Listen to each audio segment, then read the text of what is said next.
Hi, എല്ലാവർക്കും ജോക്കിച്ചൻ ഡയറീസിലേക്ക് സ്വാഗതം. ഇന്ന് നമ്മൾ തയ്യാറാക്കാൻ പോകുന്നത് അരിപ്പൊടിയും കൊണ്ടുള്ള ഒരു അടിപൊളി ദോശയാണ്.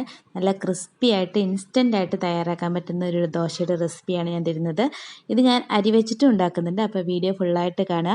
നിങ്ങൾ ആദ്യമായിട്ടാണ് ഈ ചാനൽ കാണുന്നതെങ്കിൽ ഒന്ന് സബ്സ്ക്രൈബ് ചെയ്തേക്കുക. അപ്പം നമ്മുടെ ദോശ തയ്യാറാക്കാനായിട്ട് ഞാനിവിടെ 1 കപ്പ് അരിപ്പൊടിയാണ് എടുക്കുന്നത്. ഇത് നമ്മുടെ അപ്പമൊക്കെ ഉണ്ടാക്കുന്ന അപ്പപ്പൊടിയില്ലേ, ഈസ്റ്റേണിൻ്റെ അപ്പപ്പൊടിയാണ് കേട്ടോ ഞാൻ എടുക്കുന്നത്. അപ്പോൾ അതിലേക്ക് ഞാനിവിടെ 1/2 കപ്പോളം തൈര് ചേർത്ത് കൊടുക്കുന്നുണ്ട്. നിങ്ങൾക്ക് ദോശയ്ക്ക് പുളി വേണമെങ്കിൽ നല്ല പുളിയുള്ള തൈര് എടുക്കാം, പുളി വേണ്ടെങ്കിൽ പുളിയില്ലാത്ത തൈര് എടുക്കാം, അതൊക്കെ നിങ്ങളുടെ ഇഷ്ടത്തിന് ചെയ്യാം. പിന്നെ ഇതിലേക്ക് ഞാനൊരു 1/4 കപ്പോളം ചോറാണ് ഇട്ട് കൊടുക്കുന്നത്. പിന്നെ ഇത് അരച്ചു വരാനുള്ള വെള്ളവും കൂടി ഒഴിച്ചു കൊടുത്തതിന് ശേഷം ഇത് നമുക്ക് നന്നായിട്ടൊന്ന് അരച്ചിട്ട് വരാം.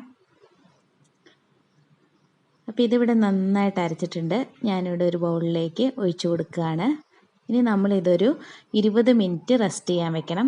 നമ്മൾ സാദാ ദോശ ഉണ്ടാക്കില്ലേ, ആ ഒരു കൺസിസ്റ്റൻസി തന്നെയാണ് ഈ ദോശയ്ക്കും വേണ്ടത്. അപ്പോൾ അതിനനുസരിച്ച് വെള്ളം ഒഴിച്ചു കൊടുത്തതിന് ശേഷം നമുക്ക് നന്നായിട്ടൊന്ന് മിക്സ് ചെയ്തിട്ട് വെക്കാം. അപ്പോൾ ഒരു 20 മിനിറ്റ് എന്തായാലും നമ്മളൊന്ന് റെസ്റ്റ് ചെയ്യാൻ വെക്കണം. ആ സമയം കൊണ്ട് നിങ്ങൾക്ക് ഇതിന് വേണ്ടിയിട്ടുള്ള ചട്നി തയ്യാറാക്കാം. നമ്മൾ സാദാ ദോശയ്ക്ക് എന്ത് കൂട്ടി കഴിക്കുന്നു, സാമ്പാറോ ചട്നിയോ എന്ത് വേണമെങ്കിലും ഇതിലും കൂട്ടി കഴിക്കാവുന്നതാണ്. അപ്പോൾ ഈ ഒരു കൺസിസ്റ്റൻസിയാണ് നമ്മുടെ മാവിന് വേണ്ടത്. അപ്പോൾ നമുക്കിതൊരു 20 മിനിറ്റ് വരെ റെസ്റ്റ് ചെയ്യാൻ വെക്കാം. ഇപ്പോൾ ഒരു 20 മിനിറ്റ് കഴിഞ്ഞിട്ടുണ്ട്. നമുക്ക് തുറന്നു നോക്കാം. കാണുമ്പോൾ പ്രത്യേകിച്ച് മാറ്റമൊന്നും വരത്തില്ല. ഇനി ഇതിലേക്ക് ഞാൻ ഒരു 1/4 ടീസ്പൂണോളം ബേക്കിംഗ് സോഡ ഇട്ട് കൊടുക്കുന്നുണ്ട്. അപ്പക്കാരാണ്. പിന്നെ ഇതിലേക്ക് ആവശ്യമായിട്ടുള്ള ഉപ്പും കൂടെ ചേർത്ത് കൊടുക്കാം. ഇനി നന്നായിട്ട് ഇതൊന്ന് മിക്സ് ചെയ്യാം. പിന്നെ ഇതിലേക്ക് നമ്മൾ ചേർത്ത് കൊടുക്കുന്നത് പഞ്ചസാരയാണ്. അതൊരു 1/2 ടീസ്പൂൺ മുതൽ 1 ടീസ്പൂൺ വരെ ചേർക്കാം. ഞാനിവിടെ 1/2 ടീസ്പൂണാണ് ചേർക്കുന്നത്.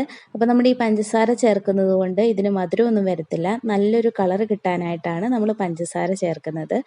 അപ്പോൾ അതും കൂടെ ചേർത്തിട്ട് നന്നായിട്ടൊന്ന് മിക്സ് ചെയ്തതിന് ശേഷം നമുക്ക് ദോശ ഉണ്ടാക്കാം.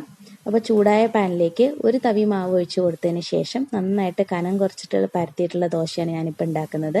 അപ്പോൾ നിങ്ങൾക്ക് കനം കുറച്ച് ഉള്ള ദോശ വേണമെങ്കിൽ ഉണ്ടാക്കാം, അല്ലെങ്കിൽ കട്ടി ദോശ വേണമെങ്കിൽ അങ്ങനെ ഉണ്ടാക്കാം. പിന്നെ ഇതിലേക്ക് നെയ്യോ എണ്ണയോ എന്ത് വേണമെങ്കിലും ഇട്ട് കൊടുക്കാവുന്നതാണ്. അതൊക്കെ അവരവരുടെ ഇഷ്ടത്തിന് ചേർത്ത് കൊടുക്കുക.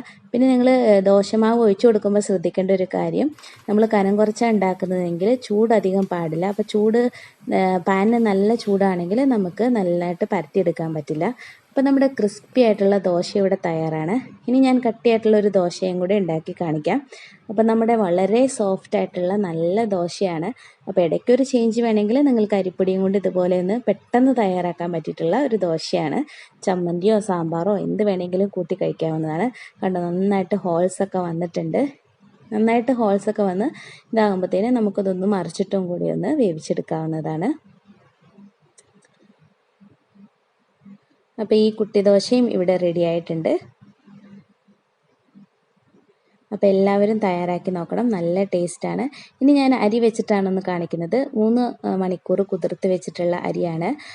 ഒരു കപ്പ് അരിയാണ് ഞാൻ എടുത്തിരിക്കുന്നത്. അതിനി മിക്സിയുടെ ജാറിലേക്ക് നമുക്ക് ഇട്ട് കൊടുക്കാം. നേരത്തെ പോലെ തന്നെ 1/2 കപ്പ് ചോറ് ചേർത്ത് കൊടുക്കുക, 1/2 കപ്പ് തൈര് ചേർത്ത് കൊടുക്കുക. അപ്പോൾ ചോറിൻ്റെ അളവ് ഞാനിവിടെ ഇതിലേക്ക് 1/2 കപ്പാണ് കേട്ടോ എടുത്തിരിക്കുന്നത്. പിന്നെ ആവശ്യമായിട്ടുള്ള വെള്ളവും കൂടെ ചേർത്ത് കൊടുത്തതിന് ശേഷം നമുക്ക് നന്നായിട്ടൊന്ന് അരച്ചിട്ട് വരാം.